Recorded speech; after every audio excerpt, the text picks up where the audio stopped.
kina Senador Kiko Pangilinan, Senator Bam Aquino, at Representative Laila De Lima ng Mamamayang Liberal. These historic electoral gains did not appear from out of nowhere. With Akbayan's grassroots network of campaign staff and volunteers, we worked hard to listen and connect with every corner of our nation. Our daily social media posts and trending videos from our influencer supporters expanded Akbayan's reach, especially to young voters. Kasama ng mga tagumpay, maraming aral ang hatid nitong nakaraang eleksyon. We will try to learn and apply these lessons in the years to come. Ngayon, balik trabaho tayo dito sa Senado. The 19th Congress is not over just yet, and there is a short but sufficient period to pass important legislation. Isa sa nais nating maihabol ay ang amendment sa Safe Spaces Act na layong magpalakas sa proteksyon, sa kababaihan at kabataan, lalo na sa digital sphere. We will also do our best to wrap up our ongoing legislative hearings and investigations, such as those related to the lingering threat of POGO and scam hubs in our country. At syempre, i-follow up po natin ang kailangang aksyon ng Senado para agarang mapababa ang presyo ng kuryente at mapaganda ang serbisyo ng tubig sa maraming bahagi ng ating bansa. Ngayong tapos na ang halalan, sana ay mas tutukan na natin ang mga pangunahing problema ng ating bansa at ang idinadaing ng ating mga kababayan. Marami pong salamat. Ma'am, ngayong na-elect si Senator Bam Aquino at Senator Kiko Pangilinan, ano ang inaasahan natin sa 20th Congress? Bukod sa dalawa, may madadagdag pa kaya sa opposition, sa minority bloc sa 20th Congress? Kung may madadagdag sa kasalukuyang minority bloc, edi baka pwede na kaming mag-vie para sa minority bloc sa 20th Congress din. Pero magiging interesante talaga ang pag-organisa ng Senado. Bukod po sa amin, ni na Senator Kiko at Senator Bam, baka may iba pang mga colleagues dito sa Senado na mag-vie, hindi lamang syempre para sa Senate President, pero pati para sa minority bloc. Kung ano man yung maging final organization dito sa Senado. Basta ang importante sa akin ay may manatiling isang pole, isang poste, isang center of gravity na patuloy na mag-check and balance, patuloy na mag-fiscalize. Whether yan po ay yung minority sa 20th Congress o isang independent bloc.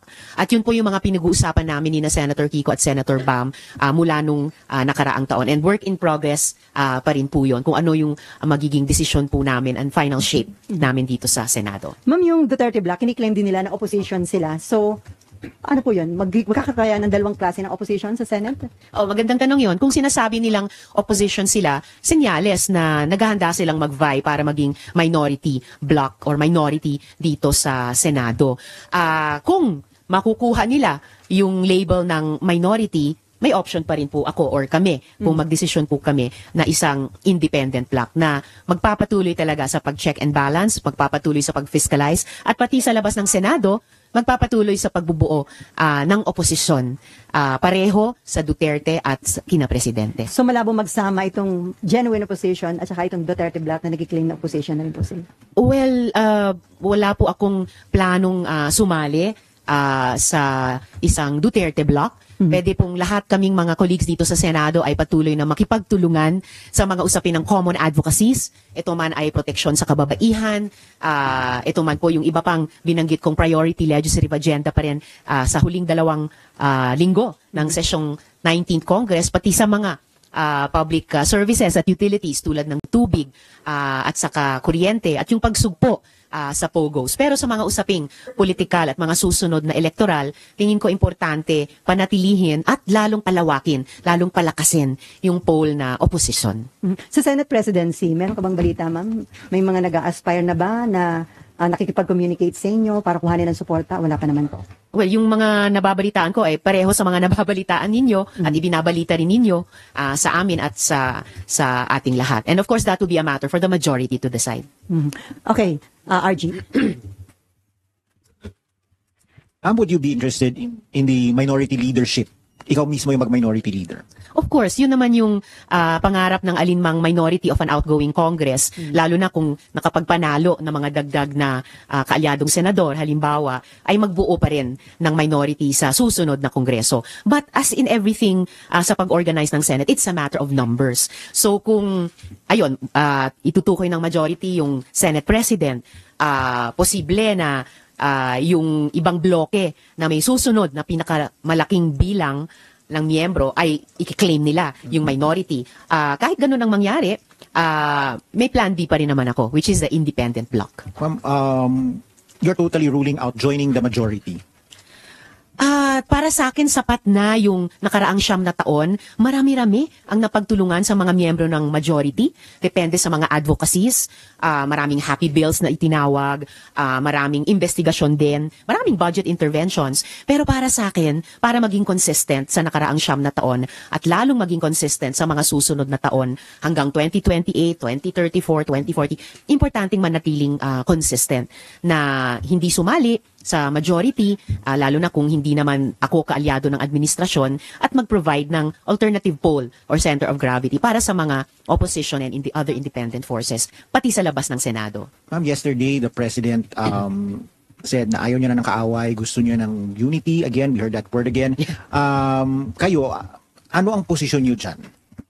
Oh well, who can argue with unity, no? Unity with a lowercase u. Lahat ng di lang Pilipino, lahat ng tao mas gustong nagkakaisa tayo lagi sa lahat ng espasyo. Of course, politics is a very competitive arena. So, ideally may principled unities, pero sa panahon ngayon na napaka-diverse talaga ng mga boses nating mga Pilipino at talagang palagay ko, naghihingi ng representation at nagpakita ng lakas yung mga pwersang iyon nitong nakaraang eleksyon that it's important para sa amin na nagtatrabaho sa loob ng political institutions to provide that pole or that center of gravity and that leadership para mag-contest sa mga nangungunang paksyon sa ngayon. Pero ma'am, yung willingness niya to reconcile with Duterte's, hanggang sa anong level ba dapat yun?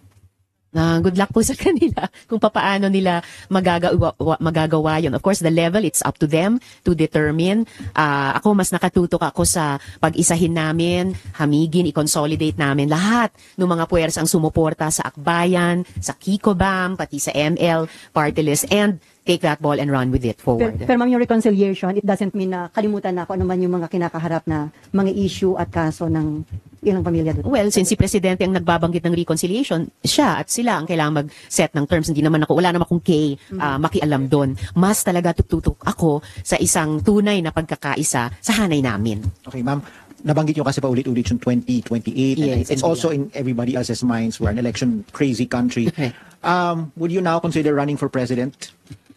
I think yung ganyang tanong and yung natural competition about it naturally will come somewhere up the road pa.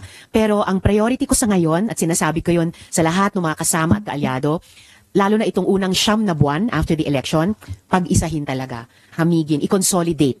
To a greater degree than we were able to do after 2022. Mag-consolidate kami. Kahit yung process of selection ng strongest possible slate namin sa 2028 na lalaban at mananalo, we can decide that somewhere up the road. Tingin ko, ang pinaka-urgent sa mga importante sa ngayon is magkaisa these 9 months. Pero ma'am, yung mga resulta ng midterm election, sinasabing parang pwedeng bumalik at lumakas uli yung Pinklawan at Dilawan. Hindi naman nawala ang Dilawan or Pinklawan or Pink. Alam ko parts sila nung naging mga tagumpay namin ngayon at nadagdagan pa namin. So, dynamic siya and growing. At yun yung nagbibigay sa akin ng pag-asa at fighting spirit para sa mga susunod na laban. So, nag-mature na ba yung mga botante natin, ma'am? Oh, I think every day na nabubuhay tayo bilang isang lipunan, nagmamature tayo by force of circumstance, by force of suffering, sa dami ng dinadanas ng mga Pilipino, sa dami ng leksyon na natututunan natin, sa ayaw natin at sa gusto. I think yun yung naghuhugis sa ating mga boto, sa ating mga opinyon, sa ating mga posisyon sa iba't ibang issue. So patuloy kong aasahan yun. And yun yung dapat naming respetuhin and work with sa mga susunod na taon ng pag-oorganisa, pag-eduka, pag-mobilize. Hindi lang tuwing election, but every year in between. Okay, Mayan and then Marlon. Ma'am, sorry, balikan ko yung sa minority issue. Kasi sabi nyo, parang hindi option sa inyong, gusto nyo consistent minority kayo. Pero sa pag-uusap po with Senator Bam and Senator Kiko, sila din po ba ay gusto nilang mag-minority o may chance na sila po yung gustong mag-majority? Wish ko na magsama kami sa minority o sa isang independent bloc. Pero alam nyo naman, kaming lahat ng mga senador dito, we have our own decision-making process. We have our own pananaw. At nagre-respetuhan kami dyan, kahit at lalo na sa loob ng tinatawag kong oposisyon. So, hindi ko pwedeng i-presume ang anumang bagay. I have to hear it straight from the horse's mouth. So, sa tanong na ito, you will have to ask them. Basta ang sa akin, ang optimal scenario ko ay magsama-sama kami either sa minority or sa independent bloc sa loob at sa labas ng Senado. Ma'am, but since kayo yung nagtulungan ng eleksyon, Yes. meron bang paunang pag-uusap na, o pag manalo kami, magkakasama tayo sa anumang bloke sa Senado? May ganun. Well, nung all the years of preparation and all the months of campaigning, syempre we really feel for each other as allies. Okay? So, pero walang hard and fast na usapan na singilan ngayon sa isa't isa. So, ito ang pagsara ng 19th Congress at sa pagbukas ng 20th Congress, kailangan at nagsimula na kaming mag-usap last week para mag-level off ano yung magiging disposisyon ng bawat isa and therefore ano yung magiging organizational shape ng anuman, minority man yan or independent bloc man yan. Ma'am, sabi nyo, in the next 9 months, hahamigin nyo yung forces ninyo. So does that mean in the next 9 months ay palalakasin nyo na rin yung 2028 slate nyo Yes. at makakaasa kami ng, magde-decide kayo kung sinong frontrunner ninyo? Baka hindi pa yung slate per se, baka hindi pa frontrunner kasi syempre somewhere up the road pa yan. Pero palagay ko kung magtatagumpay kami in the next 9 months na pag-isahin yung lahat ng mga puwersa namin, then patuloy na tataas yung level of confidence sa isa't isa and pati yung level of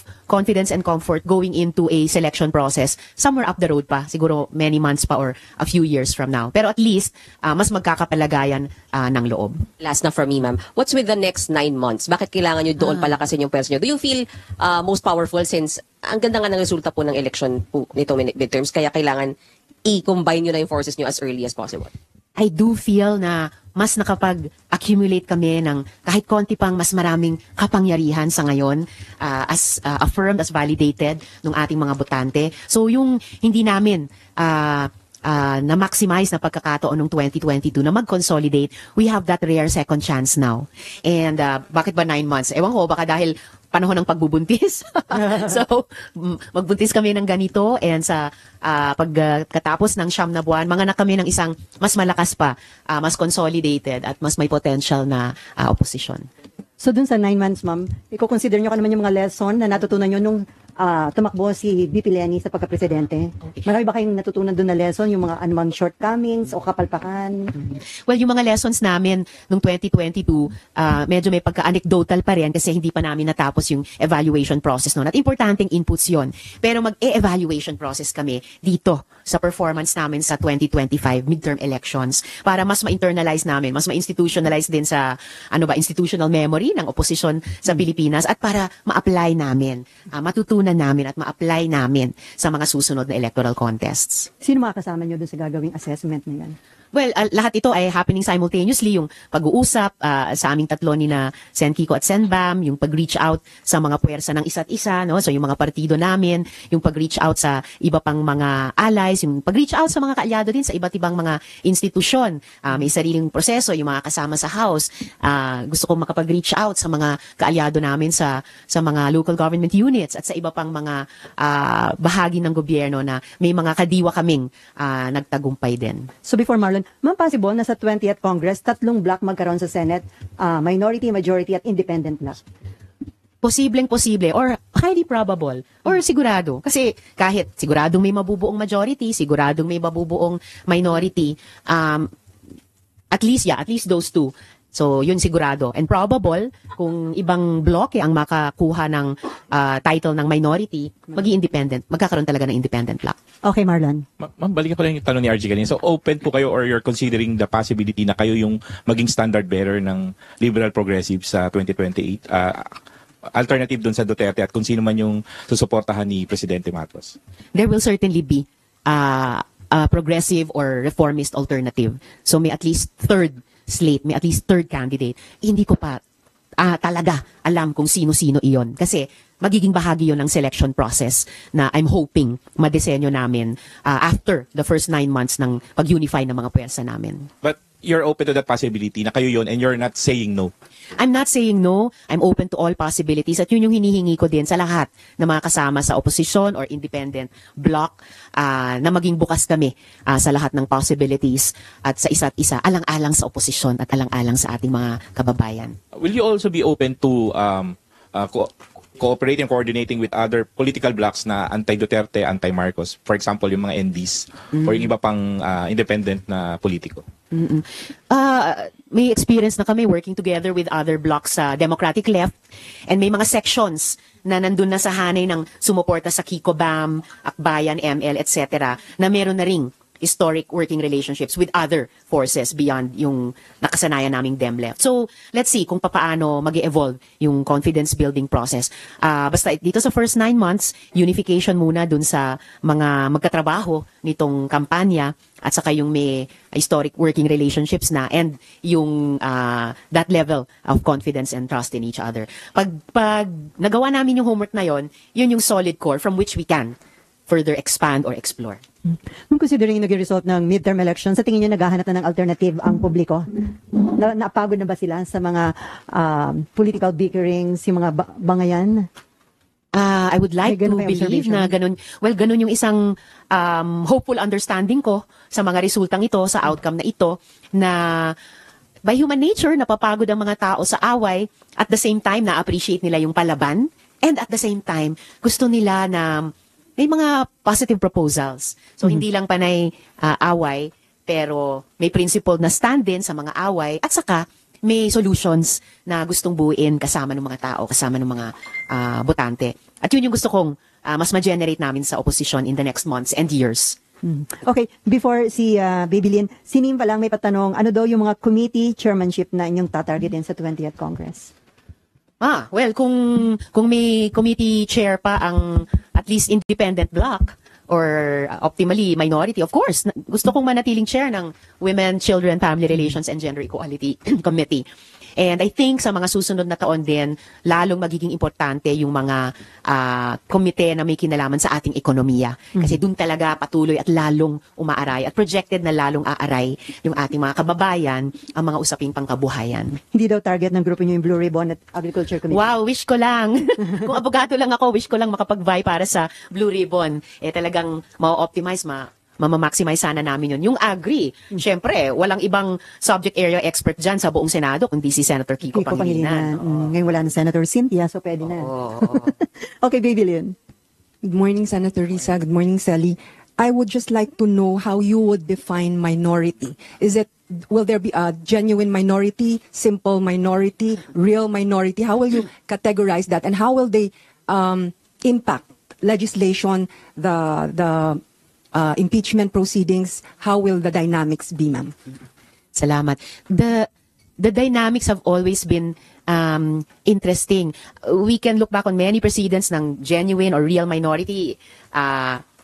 Modesty aside, yung minority kami sa ilalim ni Senator Frank, nung 6 kami, nung 17th Congress, naging 4 kami, nung 18th Congress still under Senator Frank. And I'm very happy sa nakaraang 3 taon namin bilang minority ni Minority Leader Senator Coco Pimentel, kung saan tulad ng mga nakaraang minorities, nakapagtala din kami ng ilang mga tagumpay by leveraging our small number, by taking sharp positions on issues. So itong papasok na 20th Congress, of course, minority naman at the basic level defined yan numerically. Kung sino yung nag-vie para sa Senate President pero natalo, that's one path, would take the minority leadership.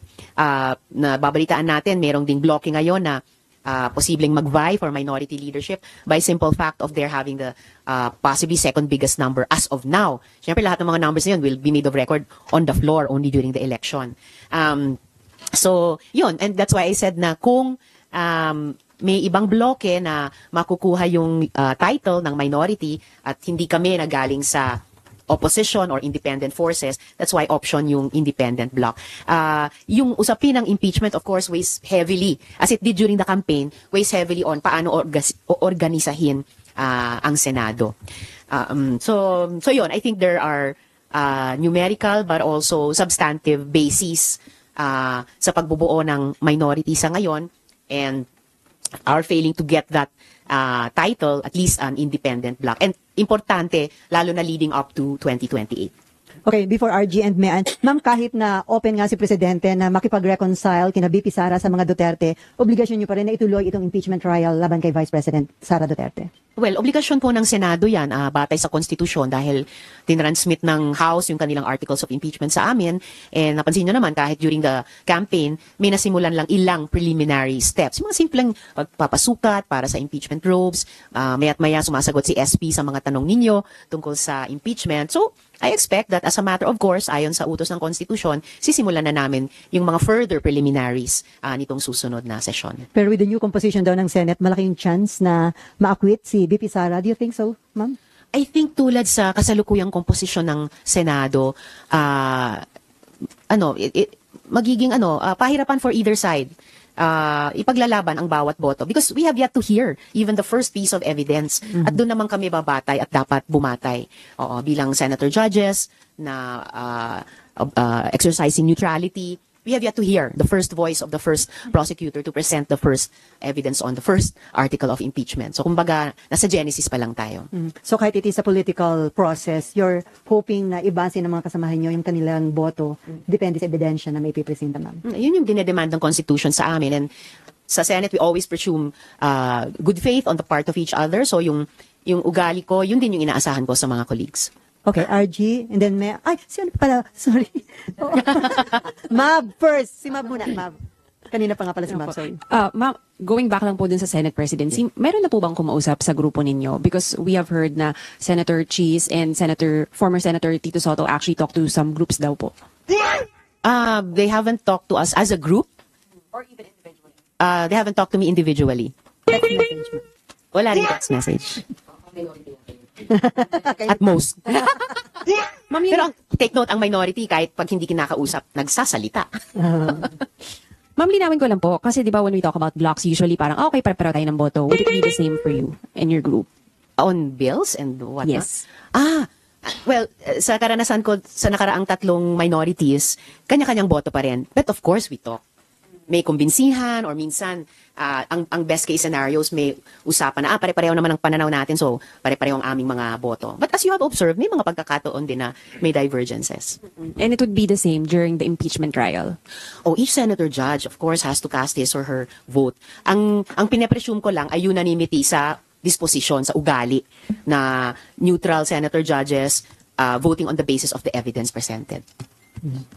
Okay, and then Raymond, RG, and then Mayan, and Danielle. Sige. Morning, Senator. Balikan ko lang yung consolidation of forces. Considering yung nangyari during the previous administration at itong early part ng Marcos administration, paano natin ika-categorize sino yung dapat na kasama dito sa grupo na balak ninyong buuin supposed to stand before the 2028 election? Naniniwala ako dun sa sining Field of Dreams na if you build it, they will come. May mga unities na presumed among yung mga puwersa na nagsama-sama sa kampanyang ito at pinagtagumpay yung mga partido at yung mga senador namin. Siguro in the next 9 months, helpful process, i-articulate namin ano-ano ba yung mga yon. And then tingin ko, the kind of group that we are or the kind of group that we will become, mag-a-attract ng mga like-minded sa mga fellow travelers. Or yung ibang kami or yung ibang section sa amin, magre-reach out, mag-iimbita na mga tingin namin or tingin nila ay katulad din. So, I think there's a kind of organic growth na mangyayari doon na pagsisimulan itong electoral results. Speaking of the impeachment, nag-declare si Vice President Sara Duterte, ang gusto daw niya, bloodbath. Anong naging dating sa inyo dito as one of the senator judges? Well, bilang senator judge, wala naman sa bokabularyo ko para sa impeachment yung ganyang salita. But as I said, and I am committed just to have that neutrality demanded of judges, and in particular in the case of impeachment of senator judges, I think very, aspiring to be like in a courtroom, very cold and clinical, yung pagpresenta ng mga ebidensya, didinigin naming senator judges yung mga prosecutors, whether from the House or private prosecutors, as the case may be. So, yun, magkaibang konteksto siguro yung pinag-uusapan sa ganyang salita. And for me, the only vocabulary that matters sa impeachment ay yung sinabi na rin dati ni SP at sinasabi ko pa ulit-ulit, yung neutrality and yung pagiging senator judge and voting on the basis of the evidence. Inappropriate ba yun, ma'am? Yung ganung term, bloodbath? I'll just say na iba yung bokabularyo ko, and yung bokabularyo ko yung gagamitin ko para sa impeachment. Okay, RG, Mayan, and then Danielle. Ma'am, what is your message to those who would take for granted that you are a sure convict vote, given your past history with the Vice President, given your position against the Dutertes, given the fact that many of your allies are pro-impeachment, and given that the possibility of having you or someone from your side of the political divide face off with her in the 2028 presidential election? So, ang message ko lang ay yung katulad nung sinasagot ko paulit-ulit, basta impeachment. Neutrality of a senator judge, judging on the basis of the evidence. Ganun lang. Na-distill na to its essence. And that's it. That's my message even to anyone, even to her. Mamaiba lang ako ng konti. Anong prospects ng divorce bill in the 20th Congress? Yeah. That's my only question. Okay. Ayun. Pag hindi pa rin mabigyang daan yung continuation of second reading, interpellation, kasi pending na siya. Na-interpellate na twice ng mga colleagues ko ang dissolution of marriage bill. We will refile in the 20th. We will simply refile. That's my commitment. Okay, before Mayan, ma'am, dahil dun sa mga naging issue sa 2025 national budget, according to Malacanang, si Presidente plano na talagang personally i-monitor yung magiging process sa proposed 2026 budget and willing daw siyang umupo kahit sa BICAM. Your comment on that, ma'am? Kahit willing si Presidente, he cannot. He should not. Hindi pinapayagan niya ng konstitusyon. The power of the purse is wielded by Congress and Congress alone, not the executive, not any member of the executive, not even the chief executive. Sapat na yung executive ay magpadala ng national expenditure program sa House. From then on, it is in the legislature's hands and in our hands alone. Paglabas sa BICAM na 2 panel lang ang uupo, sakalang magkakapapel ulit ang Office of the President to either sign or line item veto. Kung as observer, natalaw din, ma'am? Walang papel ang Presidente bilang observer sa BICAM, sa konstitusyon. Pag ipinilit yan, baka magkaroon pa sila ng problema. Encroachment yun sa inyong power of the person. Baka kasuhan sila or, di ba? I mean, di pa nga out of the woods dun sa mga inireklamo sa kasalukuyang budget namin 2025. Magdadagdag pa ba sila ng problema sa 2026 budget nila? It's their call. But I think it's wrong. So ano na lang yung dapat gawin para hindi na maulit yung mga nagiging controversy sa approval ng national budget, like dun sa nangyari sa 2025 budget? So, iniintay ko yung magiging desisyon ng Korte Suprema sa inihain ng kaso. May mga proposed reforms, budget reforms na magaganda na inihain, halimbawa ni Senator Ping Lacson. Maraming long-standing proposals sa budget reforms, yung mga budget reform advocates, na yun ang mas unahin dapat naming i-consider at isagawa kaysa papasukin si Presidente sa BICAM. Okay, Mayan.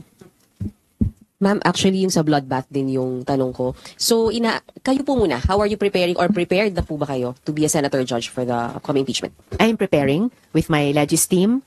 We will be consulting with some additional colleagues of theirs from the legal profession. Paano talaga mag-engage ng matalas at epektibo sa impeachment process. Yung sinasabi ni VP Sara na gusto niya or expecting siya ng bloodbath, are you also expecting na matindi yung bakbakan pagdating ng impeachment trial? Especially because no less than Attorney De Lima po ay isa sa mga prosecutors at isang lawyer.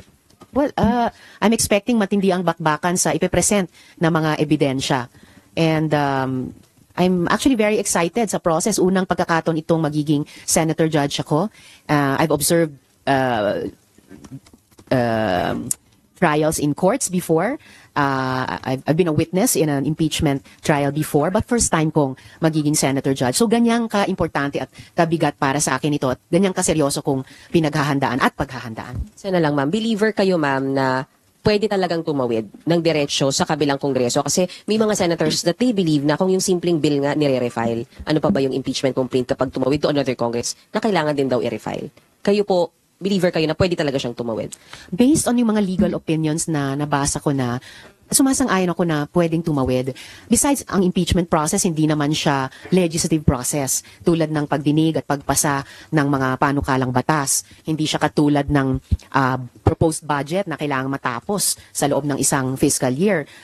Hindi siya simpleng resolution din na iniimbestiga. Sabi nila, sui generis yan. And Kaya naniniwala ako sa mga legal opinions na nabasa ko na pwede siyang tumawid. And I fully expect na yun yung mga ma-uphold pag nag-resume kami ng session at bubuin namin yung rules para sa impeachment trial na ito. I'm sorry, isa pa pala. Sa Prime Water, kailan po mangyayari yung inyong Senate inquiry? Do we expect itong June or sa July na? And hindi po ba medyo awkward? Na syempre, si Senator Camille Villar po ay makakasama nyo dito. Mas awkward kung tulad ng ipinanawagan ng maraming nagrereklamo sa kanilang water service. Hindi lang sa Prime Water, pati sa dalawa pang pinakamalaki. Unfortunately, pinakamaraming reklamo dumating sa media at sa opisina ko on Prime. Mas awkward kung hindi kumilos ang Senate doon. So, pag-resume namin sa Hunyo, inaasahan kong ma-refer siya sa proper committee, and like every other resolution, ipa-follow up ko sa chair na ma-schedule nila ng pagdinig. Kahit isang hearing lang muna ngayong patapos na 19th Congress. So, Committee on Public Services, ma'am, headed by Senator Raffy Tulfo. Yes, hiniling ng resolution ko sa Committee on Public Services ito i-refer. So, ipa-follow up ko si Sen. Raffy kung pwedeng magkaroon ng kahit isang hearing muna. Okay, Daniel. Hi ma'am, 2 questions lang po. Ma'am, yung sa composition po ng 20th Congress, nakikita nyo ba na mas may chance na yung mga sabihin nating medyo controversial na bill like yung SOGI bill tsaka yung anti-teenage pregnancy? I really hope na the 20th Congress will finally be, magiging 10th Congress na yata yan na i-refile ang SOGI Equality Bill, will finally be the Congress to pass the SOGI Equality Bill into law. And gayon din yung teenage pregnancy prevention bill. Dahil nananatiling national emergency yan, social emergency yan. Fake news lang kasi yung comprehensive sexuality education. Pero it really deserves to be passed alang-alang sa ating mga teenagers, sa ating mga teenage parents, at lahat pa ng mga stakeholders na sumusuporta sa ating mga teenagers. Ma'am, may we get your comment lang din po. Yung DOJ naghahanda na raw po ng documents para dun sa Interpol, para po kay Harry Roque. Opo. So, that was good news na natanggap na hihingin nila sa Interpol mag-issue ng red notice. Pending na rin po yung warrant of arrest on the very serious charge of human trafficking dyan sa Porac Pogo Hub laban kay Harry Roque. So, I hope that one way or another, either yung aksyon ng ating Philippine warrant of arrest or yung aksyon ng Interpol red notice ay mapauwi na siya rito para harapin yung seryosong akusasyon sa kanya na siya rin bilang abogado, dapat alam niya na obligasyon niya iyan. Okay, okay na? Marlon, Babylin, and then Camille. Marlon. Access ng mga kandidato nilang mga Duterte. They have at least 5 or 6 Senate slate, tapos even sa party list yung Duterte Youth. I mean, equally stunning yung sa victory ng Akbayan is also yung Duterte Youth, which also got 3 seats. Anong basa nyo dyan? So, ang pwede lang nating basahin dyan ay may base talaga sila.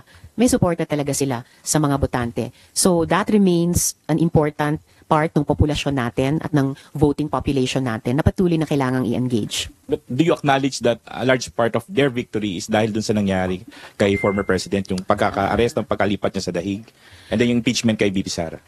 Oo. The absence of exit polls notwithstanding, susubukan ko pa rin i-argue na equal yung bilang ng mga tao na bumoto for one side or the other dahil sa mga importanteng events na iyon.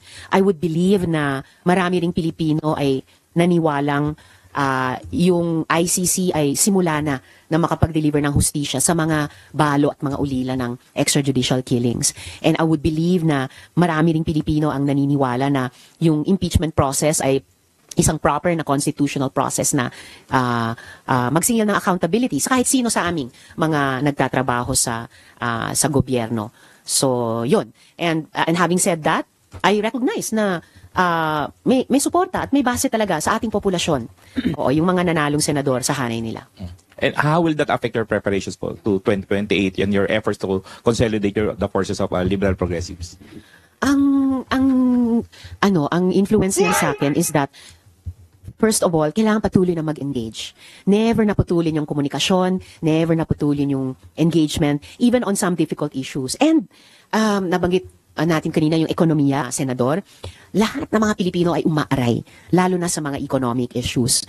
So I think yan yung isang mayamang larangan ng engagement pa rin, pakikipag-usap sa isa't isa, pakikinig sa isa't isa across the different blocks, and also leading towards 2028. Isa lang medyo off topic. Ma'am, recently ang daming mga scam hubs pa rin, no? Mga Yes. remnants ng Pogo na nare-raid outside of Metro Manila, Cebu, in some Davao provinces. Ma'am. Are you alarmed na may mga ganyan pa rin na despite yung paulit-ulit din na warning coming from the President and PAOK regarding these elements? Oo, nakaka-alarm talaga. And we raised that warning sa simula pa lang. Katapusan nung nakaraang taon, meron ng Pogo ban na in-announce nung SONA. May pending kami dito sa Senate na anti-Pogo law na pinapanawagan ko kay Presidente, i-certify as urgent or suportahan. May EO na in-issue ang Malacanang na kailangan pang kupletong i-correct. And yung ating mga law enforcement agencies, patuloy dapat na i-enforce yung mga iyan. But we've seen yung mga warnings nagkakatotoo talaga na nagsusubok mag-disguise lang yung mga Pogo, nag-break up into smaller units, nagtatago sa likod ng mga or sa loob ng mga legit na korporasyon na may mga business permits, nagtatago sa loob ng BPOs, jeopardizing even yung malaking economic contribution ng mga BPOs sa ating mga ekonomiya at sa mga pamilyang Pilipino. Yung mga Pogo hubs at scam hubs tulad ng mga nasa labas ng bansa kung saan patuloy na nire-recruit under false pretenses at new human traffic yung mga kababayan natin, kaya patuloy pa rin nangangailangan ng rescue. Yung mga Pogo hubs at scam hubs dito sa Pilipinas, ayan, ang titigas pa rin ng ulo, di ba? So, ibig sabihin, we have to do more. Yes, in terms of policy making, but we have to do even more in terms of law enforcement. At hindi na puputol yung links nun, probable or established, sa espionage, sa foreign malign operations. Dahil paulit-ulit na lumalabas, halimbawa yung pangalan ni Lee Duan Wang at yung mga associates niya, yung kanyang Nine Dynasty at yung mga sister companies niya, hanggang sa huli ng mga Pogo and scam hub raids, hanggang sa huli yung terribleng kaso ng kidnapping and killing kina Anson K at yung kawawang driver niya. So, patuloy na lumalabas yung interconnectedness ng lahat ng mga problema ito. Even yung presence ng China sa ating telecoms industry. At wag natin kalimutan sa ating energy sector na maya't maya lumalabas pa rin yung mga pangalang ito ng mga individual at yung mga corporate entities nila. So, hindi pa tapos ang laban by any means. So yung approval, ma'am, ng proposed bill banning Pogo, kailangan yon before matapos ang 19th Congress? Ay nako, kung kaya pa naming magawa yon bago matapos ang 19th Congress, napakabuting gawain yon on our part. Isa yun sa na-mention ni Senate President Escudero na target nyo na ma-approve before na matapos ang 19th Congress. Very good. I support SP on that. Okay, may patanong lang si Nimpa. Sa legalities and realm of possibilities, pwede ba na ipadismiss na daw yung impeachment case against VP Sara o mandated kayo na mag-trial? Mandated kami mag-trial and hindi madi-dismiss pero masasettle lang yan on the vote, whether to convict or to acquit. Okay. Baby Lynn and then Camille. Senator, we are very happy that you are really preparing for this, considering this is your first time. May naganap po in the first impeachment na hindi inaasahan ng marami. Merong pinapabukas na bank statement. And I was just wondering if you're also preparing for an off-the-cuff scenario, an extreme scenario. Halimbawa, may bank statement na hindi mapabukas. May mangyaring extreme. It's a different scenario. Are you also preparing for that kind of setting? Thank you.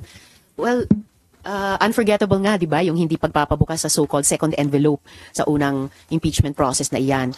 But I'm preparing more for a regular impeachment process this time around, or I'm hoping for a regular impeachment process. I'm hoping for no extreme circumstances and therefore extreme reactions. I'm hoping na the Senate will be able to fulfill our constitutional duty in a regular manner. Oo, para ma-deliver naman sa taong bayan yung prosesong dinedemand ng konstitusyon.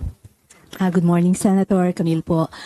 Senator, we all know na yung isa sa mga malalaking personality sa Pogo na hinarang niyo po para magkaroon ng Filipino citizenship ay involved sa nakaraang sinasabing kidnapping. Now, I would like to know, ano pong batas ang gagawin natin ngayong 20th Congress para masiguro na hindi magagamit ang ating kasi marami pong halos nag-approve na mga legislator nag-push para magkaroon siya ng citizenship. Meron po ba kayong balak na pagtibaying batas na masiguro na hindi po magagamit ang ating Kongreso para sa mga ganitong uri ng character?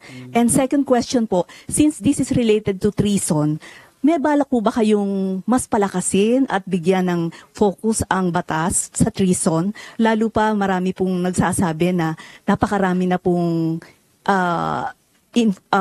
napakarami na pong forces ang China na ginagamit para sa atin regarding this thing. I think hiwala yung usapin ng treason dito sa kaso ni Lee Duanwang. Pero talagang nasabi ko na at nasabi na ng ilang mga colleagues, kailangan i-update halimbawa natin yung anti-espionage law.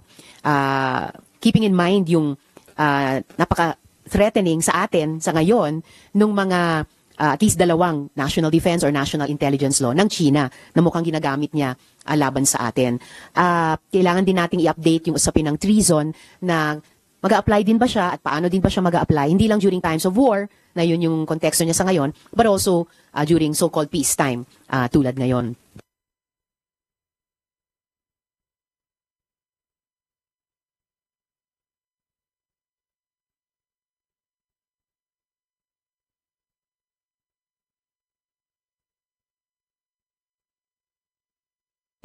So, hiwalay po yun, pero importante din. And then dito sa usapin ni Lee Duanwang, I don't think na kailangan naman namin maghain ng bagong panukalang batas para hindi maulit yung sitwasyong iyan. Patuloy lang dapat kami sa Kongreso mag-exercise ng due diligence at kapag sa aming pananaliksik may nakita kaming red flags or lalo na maraming red flags, ay i-decelerate namin or tigilin yung proseso ng pagbibigay ng citizenship sa ganyang kaduda-dudang klasing tao. Outside the Congress, mabuti may proseso pa ng veto na in this case, in-appreciate ko, in-exercise ng executive ni Presidente. And actually sa lahat naman ng mga naunang citizenship bills, actually sumuporta ako kasi regular naman no? So sana, wag naman sana, pero kung magkaroon pa ng isang kaduda-dudang citizenship bill, ay hindi na kailanganin yung action ng executive.